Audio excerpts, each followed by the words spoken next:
දයාපතිතුමා කියන පුද්ගලයා ඝාතනය වුණ ස්ථානයේ මේ අසල තියෙනවා කියලා තමයි අංකල් කියන්නේ. ඔව් අංකල් දැන් මේ දයාපතිතුමා නෙමෙයි. අනිත් එක්කෙනා. දයාපතිතුමා මහත්මයා ඒක ප්‍රේක්ෂක විදියට ඝාතනය වෙලා කියනවා මේ ස්ථානේ. එතකොට ඔබතුමා දන්න විදියට ඒක ඝාතනයක්ද නැත්නම් ස්වභාවික මරණයක්ද? මං හිතන්නේ මේ වෙන්නේ නඩුව අවසන් වී තියෙනවා නේද? ඔව් මේ දින අවසන් ඝාතනය.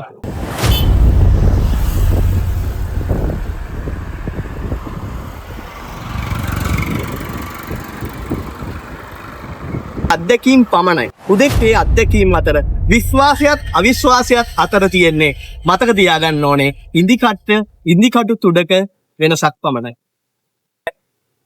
මේ ස්ථානයේදී මගේම මිත්‍රයෙක්ගේ තාත්තා රෑ 12ට පමණ ගමන් ගත්තා. එයාට යම්කිසි සිදුවීමක් සිද්ධ වෙලා තියෙනවා. ඒ සිදුවීම තමයි එයා බයිසිකලෙන් ඒ ගමන එද්දි කවුරු හරි බයිසිකලේ පිටිපස්සෙන් එනවා වගේ හැඟීමක් එයාට දැනෙලා තියෙනවා. ඊට පස්සේ එයා පිටිපස්ස බලද්දී යම්කිසි ඡායාවක් වගේ එකක් එයා දැකලා තියෙනවා.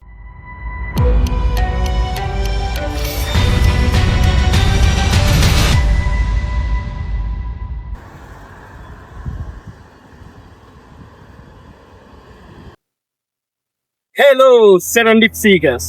අද අපි ආවා මේ අපි කරන්නේ මොකක්ද කියන එක මං හිතන්නේ ඔයගොල්ලෝ අනිවාර්යෙන් දන්නවා. Serendip Seekers කියන්නේ හැමතිස්සෙම ලංකාවේ තියෙන මොන හරි යම්කිසි ඓතිහාසික වටිනාකමක් තියෙන ඒ වගේම විවිධාකාරයේ දේවල් Serendip කියන නමින්ම තේරෙනවා ලංකාව පිළිබඳ ගවේෂණය කිරීම සරලව කිව්වා. අපි අද සෑහෙන කාලයකට පස්සේ මං හිතන්නේ කලින් වීඩියෝ එක කරාට පස්සේ සෑහෙන කාලයකට පස්සේ අපි අද තමයි මේ වීඩියෝ එකක් කරන්න හේතුව මට ඇත්තටම මට සෑහෙන කරදර ටිකක් සිද්ධ වුණා. මොකද මගේ තාත්තා අසනීප වුණා. ඒකත් එක්ක සෑහෙන බිසි වුණා. වීඩියෝ එකක් කරන්න බැරි වුණා. අපි ඒකෙන් අද ආවා ඔයගලත් එක්ක කතා කරන්න පෞරාණික වටිනාකමක් තියෙන වරණ කාලේ එක එක මතවාද එච්ච භයානක ස්ථානයක. එහෙම තමයි දැනට ජනවහරේ තියෙන්නේ. ඒක ඇත්ත මොකද්ද කියලා ඔයාලා බලන්න අපි ආවා. ඔයාලට මං හිතන්නේ තම්මේල් එකේ දකින්න ඇති යම්කිසි දෙයක්. අන්න ඒ දේ සිදි උනේ මෙන්න මේ ප්‍රදේශයේ තමයි. ඒක ගැන වැඩිපුර තොරතුරු සොයා බැලීම සඳහා අපි මේ ප්‍රදේශයේ ඉන්න අංකල් කෙනෙක්ගෙන් විස්තර කතා කරන්න අපි අංකල් කෙනෙක්ව සම්බන්ධ කරගත්තා. අපි අද ආවා කැස්බෑව බණ්ඩාරගම පාරේ හිදල්පිටිය කියන හන්දියෙන් ඇතුළට ඇවිල්ලා පානදුර හිදල්පිටිය පාරේ තියෙන හිරණ පාලම. හිරණ පාලම කිව්වහම ඕගොල්ලෝ ගොඩක් අය දන්න පාලමක් වෙනවා. මොකද බහුතරයක් විවිධ මතවාද තියෙන පාලමක් මේක. ඒ මතවාද මොකක්ද කියලා මම ඉස්සරහට කියන්නම්. ඒ මතවාද ඇයි බිහි වුනේ කියලා අපි කතා කරමු. අපි අපේ channel එකට ඉතාමත් ආදරෙන් පිළිගන්නවා අපේ සෑමි අංකල්ව. අයිබෝන් අංකල්. අපිත් එක්ක එකතු වුණාට දැන් අපිට තියෙන ප්‍රධාන ප්‍රශ්නේ තමයි මේ හිරණ පාලම කිව්වා. මං හිතන්නේ මෙහි මොකද අපිත් ගම්වාසීන් තමයි. ඒ ආශ්‍රිතව නොවුණත් අපිත් එහා ගමට අයිති ගම්වාසීන්. එතකොට මේ පාලම සම්බන්ධව විවිධ මතවාද මේ වෙන විට යනවා. එතකොට සරලව කිව්වොත් 88 89 කාලේ එක එක මිනිමෙරුම් සිද්ධ වුණා කියන මතවාද යනවා. හැබැයි අපි කියන්නේ නැහැ එහෙම වුණා කියලා. එහෙම මතවාද තියෙනවා. මේ මතවාද මොනවද? ඇත්තටම එහෙම වුණාද? මේකේ තියෙන ඇත්ත වටිනාකම මොකද්ද? ඇයි මේ පාලනයේ තියෙන ඉතිහාසය කියන එක සම්බන්ධව අපි දෙයක් කියනවට වඩා මේ ප්‍රදේශයේට මේ ප්‍රදේශයේම ඉන්න අවුරුදු ගාණක් මේ ප්‍රදේශයේ පදිංචිව සිටින අංකල් කෙනෙක් අපි සම්බන්ධ කරගත්තා. ඒ ගැන විස්තර අහන්න. ඔව් අංකල් අපිට කියන්න පුළුවන් කරලව මුලින්ම මේ පාලමේ මේ ඉඩල්පිටිය මේ හිරණ පාලමේ මොකක්ද ඉතිහාසය? බලමු අපි ඇදෙන්නේ ඉස්සෙල්ලා මෙතන තුනේ මේ පාරුවක්. අඟුලක් තිබුණා, පාරුවක් තිබුණා. අඟුලෙන් තමයි ඒකඩේම ගියේ මේ දැන් අම්බලමක් තියෙනවා. පැරණි අම්බලම. අම්බලමාට තමයි ඒකඩේම වුනේ. ඔතන තමයි දයාපතිතුමා කියන කෙනා මැරුවේ. ඔව් දයාපතිතුමා කියන කෙනා. ඊට පස්සේ තමයි පාලම බිහි වුනේ. ඒ කියන්නේ මේ පාලමට කලින් මෙතන තිබ්බේ මොකක්ද? මේ පාලම මේ උගුරු මේ ආයේ උගුරු. එතන තමයි පාර අම්බලම ගාවින් එන්න දින තමයි අම්බලම ගාවින් එන්න දිනවා. තමයි මේ පාලමේන ඝාතන වෙලා නැහැ. ඒක තමයි ඝාතන වෙලා. එතකොට මේ මොකද දැන් අපි නිකන් අපි ඔය දන්න තොරතුරු අනුව සමහර කට්ටිය කියනවා මේ පාලමෙන් රැට එන්න බයයි. ඒ කියන්නේ තනියම එනවනම් තනියම එන්න එපාලු එක අවතාර භයානක සිද්ධි තියෙනවා. නමුත් මම නම් රෑ 12ටත් මේ පාරේ ගිහිල්ලා දෙනවා. මට නම් එහෙම වෙලා නැහැ. හැබැයි අනිවාර්යෙන්ම මේ වීඩියෝ එක බලන ඔයත් මේ කිට්ටුව කෙනෙක් නම් ඔයත් මේ පාලම ගැන දන්න කෙනෙක් නම් මේ පාලමෙන් රෑ ඇවිල්ලා තියෙනවා නම් එහෙම මොන හරි අద్భుත සිද්ධි වලට ඔබ මුහුණ දීලා තියෙනවා. අනිවාර්යෙන් කමෙන්ට් එකක් දෙන්න. අපි කතා කරන්නේ අපි දන්න ඇත්ත දේ මෙතන. මොකද මෙතන පදිංචිව මේ ප්‍රදේශයේ පදිංචිව සිටින අංකල් කෙනෙක් මම හිතන අවුරුදු ගානක් අංකල් යන විදිහට එහෙම මොන හරි දක්විසි හිත බය වෙන දේවල් හෝ නැත්තම් අර මං කිව්ව විදිහට මේක 89 කාලේ එක කලකෝලහල වලින් මේ මිනිස්සු මරලා මේ ගස්කටේට දාලා දිනනවා. කොහොම කතා ගොඩාක් පැතිරෙනවා. අංකල් මොකද ඒ දරන පතේ සම්බන්ධව අංකල්ගේ අදහස්? එහෙම නම් දැනගන්න හරි නෑ දාලා දාලා කියලා. මේක ගිහින් කනනම් ජීවිතේ ඇති කරන දෙයක්. ඒකට අක්කල් කියන්නේ මෙතනදී එහෙම ඝාතන කිසිම දෙයක් සිදු වෙලා නැහැ කියලා. ඔව්. අයපත් වෙන්නේ ඝාතන නෙයි. ඔව්. අපි ඔබ අම්මලා උදේට මරුවා සායත් ගලා බියද? ඕනano දන්නේ. මේ තියෙනවා අන්නේ තවද අපි දන්නේ. නෑ ඒක ඝාතන වෙලා තියෙනවා. නව ගානෝ ඇවිල්ලා කාර්යකර්තයන් දීලා නරලා තියෙනවා. ඒ වගේ දේවල් තමයි වෙලා. දැන් අපි යමු අපේ කතාවේ මාතෘකාවට. ඔයගොල්ලෝ thumbnail එක දකින්න ඇති. මේ thumbnail එකේ තිබ්බ විදියට කවුද පැතුමාගේ නම? එතන ස්ථානයේදී ඝාතනයට ලක් වුණා කිව්ව.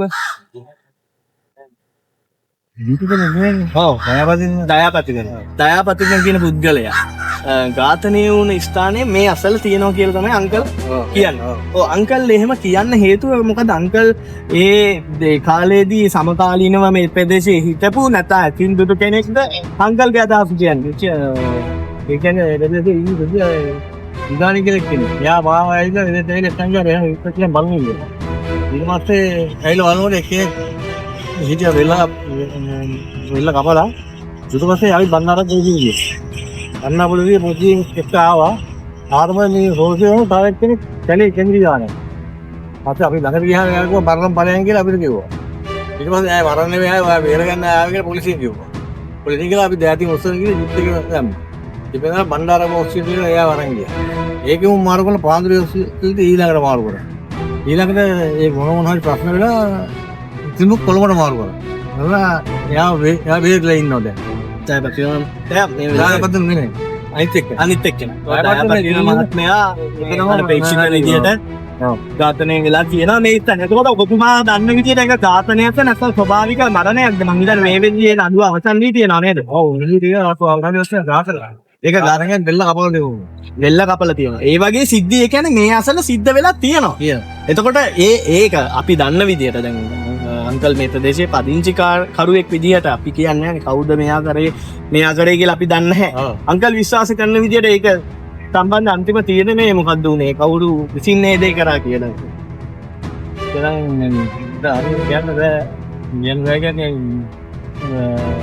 ඒක මේ අධිකරණයත් එක්ක සම්බන්ධ දෙයක් නිසා නේද? ඒ කියන්නේ ඒ වගේ ඝාතන මේ ස්ථානයේදී සිදු වෙලා තියෙනවා. ඒක නිශ්චිතවම ඔබතුමාට කියන්න පුළුවන්. එහෙම ඝාතන එහෙම වෙලා නැහැ. එතකොට ප්‍රධානම ඝාතනයක් විදියට මේ ස්ථානය නම් දරන්නේ දයාපතිරණ කියන නම් දරන පුද්ගලයාගේ ඝාතනය සිදුුනේ මේ පාලනේ යම් කිසි ප්‍රමාණයක් දුරින් වූ ස්ථානයක. අපි ඒ ස්ථානයත් ඔයගොල්ලන්ට පෙන්වන්නම් වීඩියෝ ගත කරන්නම් අවස් ටයිම් එකක් අපිට තිබ්බොත්. එතකොට මේ පාලමත් එක්ක ගැප් වෙලා තියෙන ප්‍රධාන කතාව ඕක. එතකොට අර මම කිව්වා වගේ මේ ප්‍රදේශය ගැන කට්ටිය කියන විදිහට ඉස්සර තිබ්බ පාරුවක් වගේ තමයි ඉතිලා තියෙන්නේ. එතකොට ඔය කියන විදිහට 88 89 කාලේ මේකේදී මිනිස්සු මරලා ඝාතනය කරලා මේ ගඟකට දාලා එහෙම කතාවක් මෙතන සිදු වෙලා නැහැ. ඔබ දන්න තරම්. එහෙම කිසිම ඝාතනයක් සිදු වෙලා නැහැ.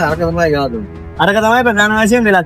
ඒ ඝාතනය සිදු වෙලා තියෙන්නේ පොල් තාලේ වගේ ඔබතුමාට මතක විදියෝ. ඔබතුමා ඒ වෙලේදී ඔබතුමාන්ට උදව් කරන්නත් ගිහිල්ලා තියෙනවානේ.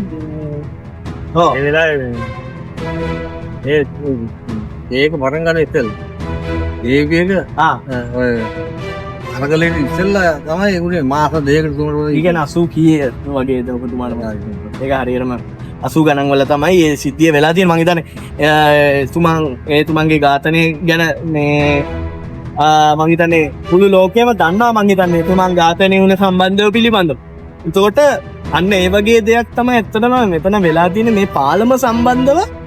අද අපි කතා කරේ ඒ ප්‍රදේශයේම සිටින පුද්ගලෙක් සම්බන්ධ කරගෙන අංකල් කෙනෙක්, ඉතාමත් පැරණි අංකල් කෙනෙක්. එතකොට එයාගේ තියෙන එක්ස්පීරියන්ස් එක තමයි අපි අද කතා කරන්නේ. එයාගේ තියෙන අත්දැකීම් තුලින් එයා දකින්න ෆෝනෙන් මෙතන සිද්ධ වෙච්ච දේ තමයි අපි කතා කරන්නේ. එතකොට අදින් පස්සේ මේ තියෙන පාලම ගැන තියෙන මතවාද මං හිතන්නේ දුරු වෙයි කියලා මම හිතනවා.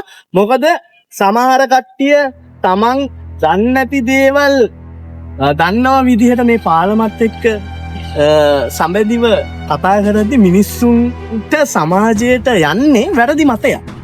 එතකොට අන්නේ මතය නැති කරන්න ඕනේ අපි අනිවාර්යයෙන්. ඒ මතය නැති කරන්න ඕනේ තවත් බොරුවකින් නෙමෙයි. තවත් මිනිස්සෙක් අත්දැකීම් තුළින් ඒ මිනිස්සයා ළඟා කරගත්ත සත්‍ය සිදුවීම් වලින්.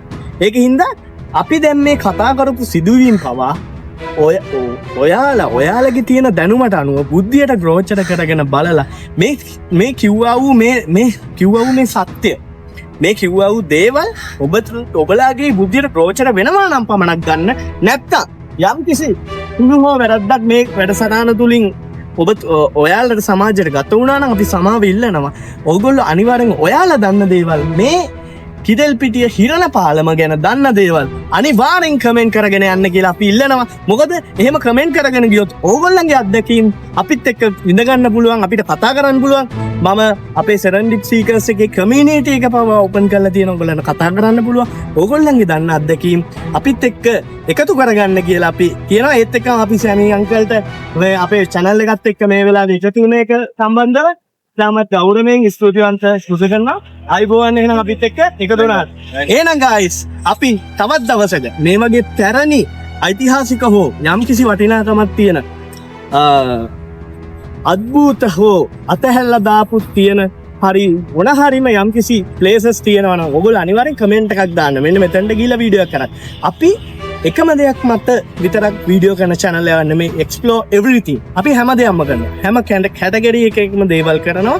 සෙරන්ඩිප් සීකර්ස් කියන්නේ ලංකාවේ තියෙන දේවල් සොයා බලලා ඕගොල්ලන්ට ගෙන එන channel එක. මේක ඕගොල්ලන්ගේ channel එක. මේක අපේ channel එක නෙමෙයි. ඒකින්ද මම ආයෙත් මතක් කරනවා නැවතත් අපේ community එක ඕගොල්ලන්ට open කරලා තියෙනවා. ඕගොල්ලෝ comment එකක් දාන්න. මේ හිරණ මේ කිදෙල්පිටිය පාලමේ ඇත්ත සිදුවීම ඔබලා දන්නවා නම් එන්න අපිත් එක්ක කතා කරන්න. තවත් දේවල් අපි ඉගෙන ගමු කියලා ආරාධනා කරමින් අද දවසට අපි සමුගෙන යනවා. එහෙනම් ජය වේවා. අපි සෙරන්ඩිප් සීකර්ස්.